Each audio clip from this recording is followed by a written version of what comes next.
Now we will discuss about the Programmable Logic Controller.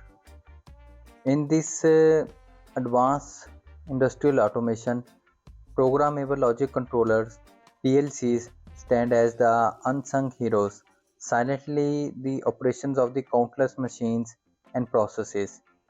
In this section, I will provide a comprehensive overview of PLCs, their evolution, applications, programming, and the future trends as well.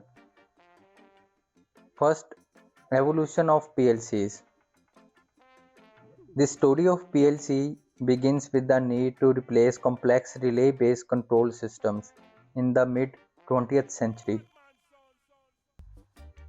We will delve into the history of PLCs, exploring their evolution from rudimentary relay logic to the sophisticated digital controllers of today. This section will highlight the key milestones and the technological advancements that shape the PLC landscape. Key components of PLCs. To understand PLCs, it is crucial to grasp the fundamental components that make them tick, from the central processing unit CPU to the input and the output modules. This section will break down the autonomy of a PLC. We will explore the role of memory, input-output devices, communication interfaces, and other essential elements that constitute a typical PLC architecture. Applications of PLCs across industries. PLC have found their way into diverse industries, revolutionizing manufacturing processes, energy management, and more. In this section, we will explore the real-world applications of PLCs in industries such as automotive, pharmaceuticals, food and beverages, and even home automations as well. Programming PLCs, the language of automation. Programming lies at the heart of PLC functionality. This section will provide an in-depth look at the programming languages commonly used in PLCs, such as ladder logic, function block diagrams, and structured tests. Readers will gain insights into the programming techniques, best practices, and debugging strategies employed by the control engineers to robust the efficient use of PLCs. PLC's communication protocols. In an interconnected world, communication is a key. PLCs communicate with various devices, sensors, and other controllers to ensure seamless operations. This section will delve into popular communication protocols like Modbus, Profibus, and Ethernet or IP, explaining their significance in establishing communication networks within industrial automation systems. Challenges and solutions in PLC programming. While PLCs offer unparalleled benefits, programming them comes with its set of challenges, from troubleshooting common issues to addressing cybersecurity concerns. This section will explore the hurdles faced by the control engineers and provide insights into effective solutions. Topics such as redundancy, fault tolerance, and cybersecurity measures will be discussed to ensure a comprehensive understanding of PLC programming challenges. Future trends in PLC technology, Industry 4.0 and beyond. As we look forward, we will touch upon emerging trends in PLC technology. The advent of Industry 4.0 brings concepts like Industrial Internet of Things, IIoT, and edge computing into the PLC landscape. This section will discuss how PLCs are evolving to meet the demands of smart factories and the increasing integration of artificial intelligence (AI) in the industrial automation. Training and skill development in PLC programming. No discussion on PLC will be complete without addressing the importance of education and skill development. Uh, this section will explore training programs, certifications, and resources available for aspiring PLCs, programmers, and control engineers. It will also highlight the evolving role of academic and industry collaboration in preparing professionals for the dynamic field of the programmable logic controller automation. Programmable logic controllers have been instrumental in shaping the landscape of industrial automation. From their humble beginnings to the sophisticated systems of today, PLCs continues to play a pivotal role in enhancing efficiency, precision, and connectivity across various industries. As technology advances, so too will the capabilities of PLCs, ushering in a new era of smart, interconnected, and automated systems. This section has aimed to provide a holistic understanding of PLCs, empowering readers to navigate the intricate world of programmable logic controllers with confidence and curiosity. So, first we look at the size of PLCs. There are different size: small, medium, and large. Small size ports 128 input output up to 2 kb. Medium size ports 2048 input output modules up to 32 kb, and the large ones ports 8192 input output modules up to 750 kilobytes. Now PLCs are also available in MB and GBs. Input and output module. PLCs can be in both types, in digital and analog. Typical PLC analog outputs. Normally we can say that there are three basic types of PLCs analog output, that is 0 to 20 milliampere, 4 to 20 milliampere, and 0 to 10 volts. What is scan time? Time to implement a cycle, to complete a cycle. Program optimization based on scan type. Single scan vary from 1 ms to 100 ms. PLC communication. By default, there are two types of communication: RS232, short distance approximately 3 meters, and the other one is RS485, long distance approximately 1000 meters. In FATEC PLC programming software, there are two types of processors, and other types of PLCs there are also two types of processors: MA, which is indicate as slow processor, and MN, which indicates as a fast processor. PLC programming software run types. Two types of programming softwares run type: online, when physical hardware is connected, and simulation, just simply run only on software, not the availability of the physical hardware present. PLC's output types inside: transistor type output, we can call it MAT, and the other one is relay type output, we can call it MAR. Ladder logic is used in most of the PLCs, and most control engineers prefer to use it because it is simple to create and simple to modify it. PLC memory ports depends on the manufacturer. Power supply of the PLC is always maximum isolate with the direct supply or else use transformer.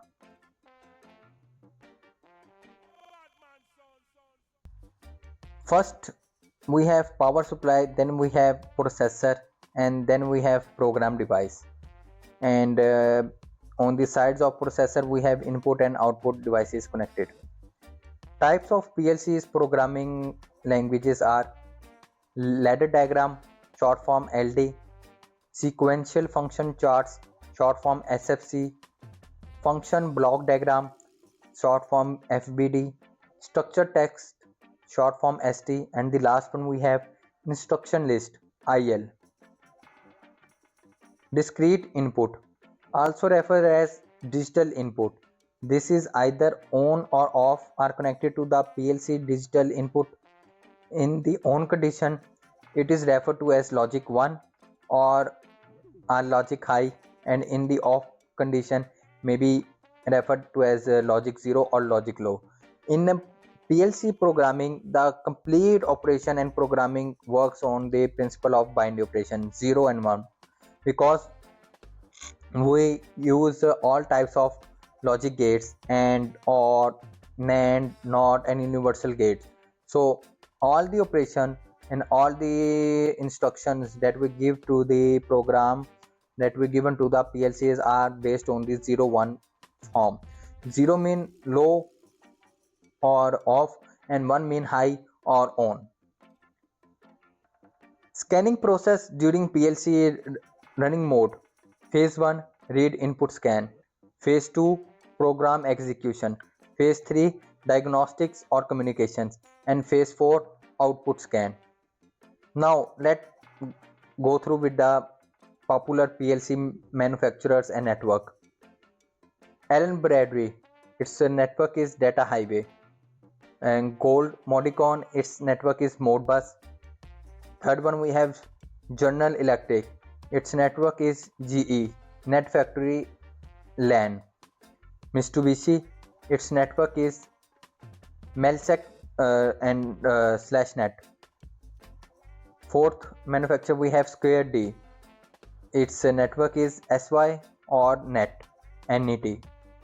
Then last one we have Texas Instruments, its network is Taiway. PLC selection criteria, it's based on 6 steps. Number 1 we have number of inputs and outputs. Second, memory. Third, number of special input modules. Fourth, scan time. Fifth, communications. And sixth and the last one we have software. Detailed design process, it's involved 3 steps. Understand the process, understand the scenario. Second, hardware or software selection, with types of transformers, with type of relay, what type of logic gates we use. Develop ladder logic, and last we will go through to determine scan time and the memory requirements of this task of this scenario. PLC status indicators, it has 4 indicators: power on, run mode, programming mode, and the last indicator we have the fault indicator. Troubleshooting process of PLC, it includes look at the process, PLC status lights, halt, something has stopped the CPU, run, the PLC thinks it's okay and probably it is. Error, a physical problem has occurred with the PLC. Indicator lights on input output cards and sensors. Consult the manuals or use software if available. Use programming terminal or laptop. Sync and source, a syncing digital input provide a grounding connection to load. A sourcing digital input or output provide a voltage source to the grounding load. Set or reset, set function will turn on the output, reset function will turn it off. Set and reset are often used together to create a latching circuit. Now, what is a latching circuit? A latching circuit that will stay on even after the set signal is removed until the reset signal is applied. Now, digital inputs. Digital inputs in a PLC are used to sense the status of the external devices or conditions in the industrial process. These inputs can be in the form of sensors, switches, or other devices that provides a binary signal, typically representing on, off, open or close, or high or low states. Digital inputs are used to monitor the state of the process and trigger specific actions or logic within the PLC program based on their status. Digital outputs. Digital outputs in PLC are used to control external devices such as motors, solenoids, relays, or other equipment. They can be in the form of binary signals on, off, or high or low that dictate the state of the connected devices. The PLC program determines when and how these outputs are activated based on the status of the digital inputs and the logic programmed into the ladder logic diagram. Bit and bytes. Bit and byte are fundamental units of the data used in computing and digital information storage and processing. They represent different levels of data and are essential for understanding how digital information is represented and manipulated in the computer systems. Bit. We also call it as a binary bit. A bit is the smallest unit of the data in computing. It can have one of two possible values, 0 or 1, representing binary logic, off or on, false or true, extra. Bits are the building blocks of all the digital data and the information in the computer systems. Multibits are combined to represent more complex data. Then we have byte. A byte is a group of 8 bits. It is the basic unit used for representing characters, numbers, and other data in the computer systems. Bytes are used to encode text, numbers, and binary data in a form that can be easily processed by the computers. A byte can represent 256 different values, ranging from 0 to 255, which is sufficient to represent a wide range of characters, symbols, and values. Bytes are the fundamental building blocks of the various data types and structures in the computing, including characters, numbers, memory address, and files. Memory bits. In PLC, internal memory bits, often denoted by various letters or labels like M, L, S, T, and C, and others, serve specific purposes within the logic. These bits are the part of the internal memory of the PLC and are typically used for various control, sequencing, and temporary storage tasks. Each type of internal memory bit has its own characteristics and usage in PLC programming.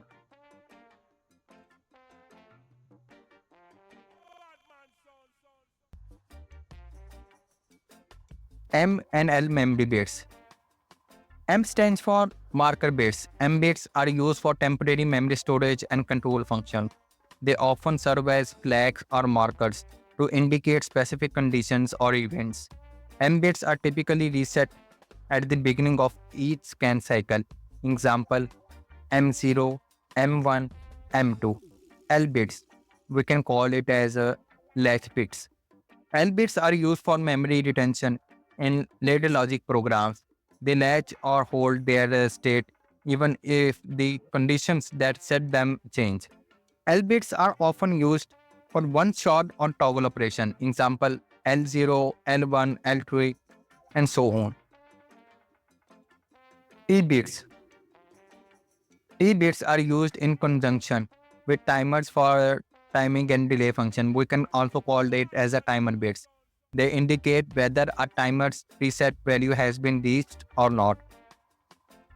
T bits can be used to trigger actions after a specific time delay. Then we have C bits, counter bits. C bits are used with counters to count even or pulses. They indicate whether the counter's preset count value have been reached or not. C bits are used for tasks like counting product units on a conveyor belt. Example, C0, C1, C2. Registers. Registers are essentially small, fast access memory locations used for various purposes within the PLCs. Type of registers: data registers, input registers, output registers, holding registers, and control registers as well. Data registers. Types of data registers. There are different types of registers, and number one, we have data registers. Registers are used to store data temporarily. PLC have different types of registers to hold different types of data, such as integers, floating point numbers, and Boolean values and equations as well. Input registers are used to store data coming from external devices, such as sensors, switches, or other input sources. These registers hold values that represents the current state of these external inputs. Holding registers are used for temporary storage within the PLC. They can be used for calculations, data manipulation, and other internal operations before sending data to output registers or other parts of the PLC. Control registers. Some registers are reserved for internal control purposes. For example, counters and timers use control registers to keep track of time or count their events. So that is all from the PLCs. I hope I can clear all the important concepts related to PLCs, their size, their memory, their functions, their components, their applications. So if you guys have any questions, you can ask me anytime. So see you in our next lecture, a different topic.